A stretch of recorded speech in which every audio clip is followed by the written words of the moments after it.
وقت کی یہ خوفناک ہورفک تصاویر ہم سب نے دیکھی۔ ایسا کیوں لگتا ہے کہ پاکستان میں ہجوم کی طرف سے قانون اپنے ہاتھ میں لینے، تشدد اور قتل کے اس طرح کے واقعات میں اضافہ ہو رہا ہے؟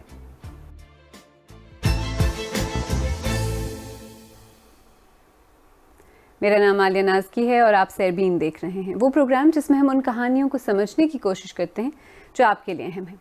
سوچیں آپ کے جوان جہان بچوں کو ہجوم مار مار کر قتل کرتے، 12 سال بعد آج بھی مقیس اور منیب کے گھر والوں کی زندگی عذاب ہے۔ میرے بھائی کے وہ بازو تھے جی، اور ماں باپ بچوں کو پالتے ہی اس نیت سے ہیں کہ وہ بڑھاپے میں ان کا سہارا بنیں گے، لیکن وہ بڑھاپے میں پہنچنے سے پہلے پہلے ہی وہ قبر میں پہنچ گئے۔ وہ میرے وہ بھتیجے، میری بھابھی جو ہیں وہ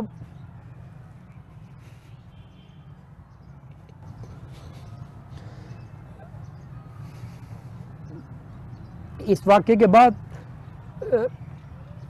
مریض بن گئی ہوئی ہیں۔ اس موقع پہ صرف یہی کہوں گا کہ جو بھی اس مواب کا حصہ بنتے ہیں وہ خدا کے لیے وہ اس اذیت کو سمجھیں جو کہ ان کے ماں باپ پہ ہوتی ہے، جنہیں وہ قتل کر دیتے ہیں۔ ان کے ماں باپ پہ یا ان کی فیملی پہ یا ان کے بہن بھائیوں پہ جو اذیت ہوتی ہے، تو وہ خدا کے لیے اس اذیت کو سمجھیں، اور جذباتی ہو کے وہ بندے کو قتل تو کر دیتے ہیں، لیکن بعد میں ان کی اپنی فیملی بھی جس تکلیف اور جس مشکل سے گزرتی ہے تو اس کا بھی احساس انہیں نہیں ہوتا اس وقت۔ ویسے جو لوگ اس طرح کے پرتشدد ہجوم کا حصہ بن جاتے ہیں، جیسے جو سیالکوٹ کے ہجوم میں شامل تھے، ان کے ذہن میں ہوتا کیا ہے؟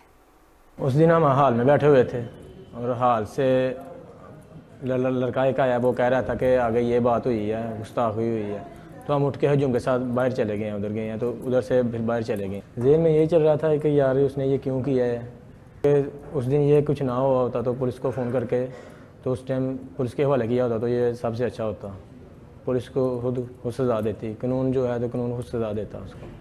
آپ کے اس دن جو لوگ موجود تھے، جو کراؤڈ ایک جمع ہوا تھا، ان کے غصے کے بارے میں مجھے کچھ بتائیں، کیا ماحول کیا تھا اس دن؟ علیحدہ علیحدہ غصہ تھا کہ اس کو ہم نے نہیں چھوڑنا، یہ بات ہے، کیوں کہ یہ جب ہوا ہے تو ہر کے ذہن میں یہی آئے گا یار گستاخ کیوں کی ہے اس نے۔ یہی سوچتے ہیں کہ کل کو ہم سے بھی کوئی تھوڑا سا ہوتا ہے تو یہ واقعہ اگر کسی کو ہم بتائیں تو کوئی دیکھے گا، ہمیں مارے گا، پھر یہ جو ہوا ہے اس کے ساتھ یہ نہیں ہونا چاہیے تھا، یہ اس بات پہ شرمندہ ہے بس۔ تو پاکستان میں ہجوم کے ہاتھوں تشدد اور قتل کتنا بڑا مسئلہ ہے؟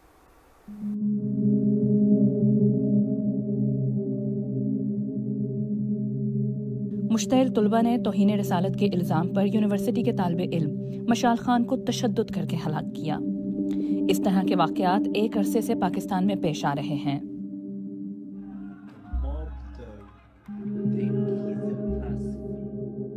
لنچنگ یا پرتشدد ہجوم کے حملے سے پہلے عام طور پر توہین مذہب کا الزام ہی لگایا جاتا ہے۔ ایمنسٹی انٹرنیشنل کی ایک رپورٹ کے مطابق گزشتہ 3 دہائیوں میں پاکستان میں 600 سے زائد مسلمانوں، تقریباً 500 احمدیز، تقریباً 200 عیسائیوں جبکہ درجنوں ہندو مذہب سے تعلق رکھنے والے افراد پر توہین مذہب کا الزام لگایا گیا۔ ان میں سے 60 سے زائد افراد پرتشدد ہجوم کے حملوں میں ہلاک بھی ہوئے۔ نجیب ظفر، شمع اور شہزاد اور ایسے بہت سے کیسز جنہیں پاکستان میں بڑھتی مذہبی جنونیت کی بھینٹ چڑھا دیا گیا۔ موب وائلنس کے ایسے واقعات بھی ہیں جن کا مذہب سے تعلق نہیں اور جن میں موب جزا اور سزا کا فیصلہ خود کرتا ہے، مگر ایک مہذب معاشرے میں اس طرح کے کسی بھی تشدد کی جگہ نہیں۔ اور اگر ہجوم مارنے پر آمادہ ہو جائے تو اکثر بچانے کی کوشش کرنے والے بھی مشکل میں پڑ جاتے ہیں۔ جب میں نے اس کو منع کیا تو اس کے باوجود وہ اسی جگہ نیچے پیچھے مڑ کے انہوں نے وہ بات شروع کی، توہین کی، گستاخی کی، تو مجھے اندازہ ہوا کہ یہ لوگ ابھی اس پر کود پڑیں گے، اس کو مار ڈالیں گے، اور واقعتاً وہ سارے ہجوم جو ہے وہ جمع ہو گئے اس کو مارنے کے لیے۔ میں نے کہا کہ اس کے لیے آپ ذرا صبر کریں، نماز کے بعد اس کے بارے میں کچھ سوچیں گے۔ تو اسی وقت पूरा जो 20-25 मिनट का दौरानिया है, मैं यही सोच रहा था कि इस बंदे को हम कानून के हवाले करेंगे। ये अभी मेरे कानों में ये आवाज़ आ रही है कि वो लोग, जब पुलिस ने उसको अपने तहवील में ले लिया तो लोग मुतालिबा कर रहे थे कि ये खतीब साहब को सामने लाया जाए, हम उनके साथ जो कुछ करना है हम वो करेंगे। लेकिन ये न भूलने वाले लम्हा है जो वाक़या है। पिछले सिर्फ 1 साल में ऐसे कई वाक़यात हुए हैं, जिनमें से 2 में तो पुलिस स्टेशंस को निशाना बनाया गया। मई में एक हजूम ने इस्लामाबाद में एक पुलिस स्टेशन पर हमला कर दिया था, जहां तौहीन मजहब के कानून के तहत 2 भाई कैद थे। अगस्त में रहीम यार खान में एक मुश्तिल हजूम ने एक मंदिर पर हमला करके उसे नुकसान पहुंचाया। नवंबर में हज़ारों लोगों ने चारसद्दा में एक पुलिस स्टेशन को उस वक्त आग लगा दी जब पुलिस ने वहां मौजूद ब्लास्फेमी सस्पेक्ट को उनके हवाले करने से इनकार कर दिया। और दिसंबर में सियालकोट में एक हजूम ने तौहीन मजहब का इल्ज़ाम लगाकर एक श्रीलंकन शहरी को कत्ल कर दिया। अगर केसेस बढ़ रहे हैं तो रोज़मर्रा की ज़िंदगी में आम लोग खुद को कितना महफूज समझते हैं?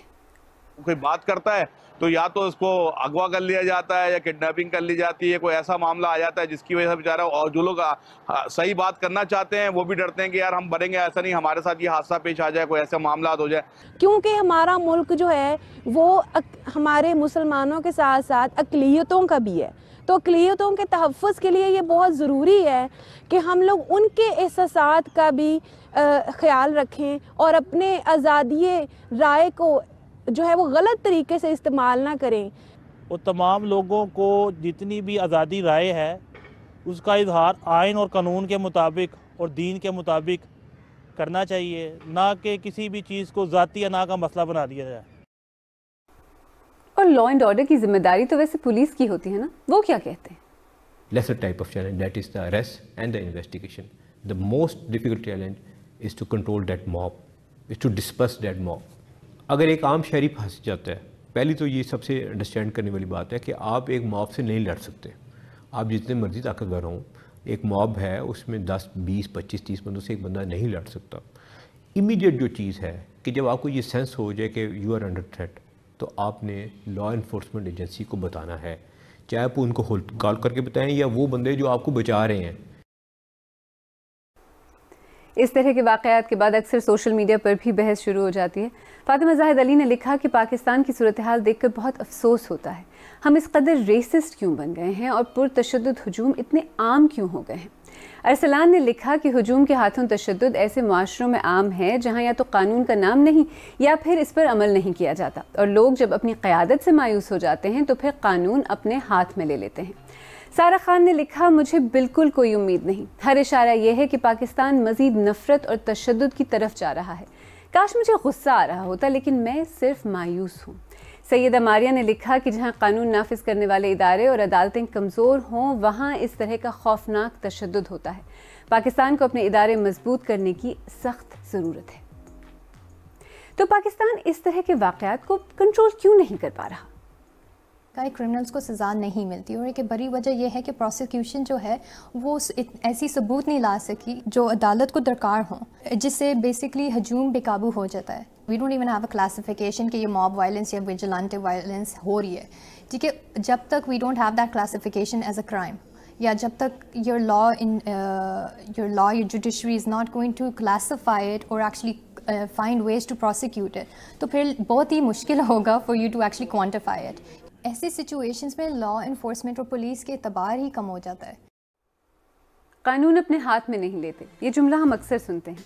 अगर पुलिसिंग, तफ्तीश और अदालतों का काम एक पुरतशद्दुद हुजूम करने लगे तो मुआशरा एनार्की और इंतशार का शिकार हो जाता है।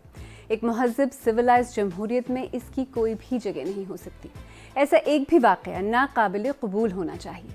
ऐसा होने के लिए रियासत और इसके इदारों का मजबूत होना लाजमी है, और इस तरह के पुरतशद्दुद हुजूम के सामने एक दीवार बनने वाला कानून भी लाजमी है। अगर आपको हमारा प्रोग्राम पसंद आया तो हमारे YouTube चैनल को सब्सक्राइब करें, बेल आइकॉन पर क्लिक करें और प्रोग्राम का लिंक अपने दोस्तों के साथ शेयर करें। और आप सरबीन की पुरानी किस्तें देखना चाहें तो यहाँ क्लिक करके भी देख सकते हैं।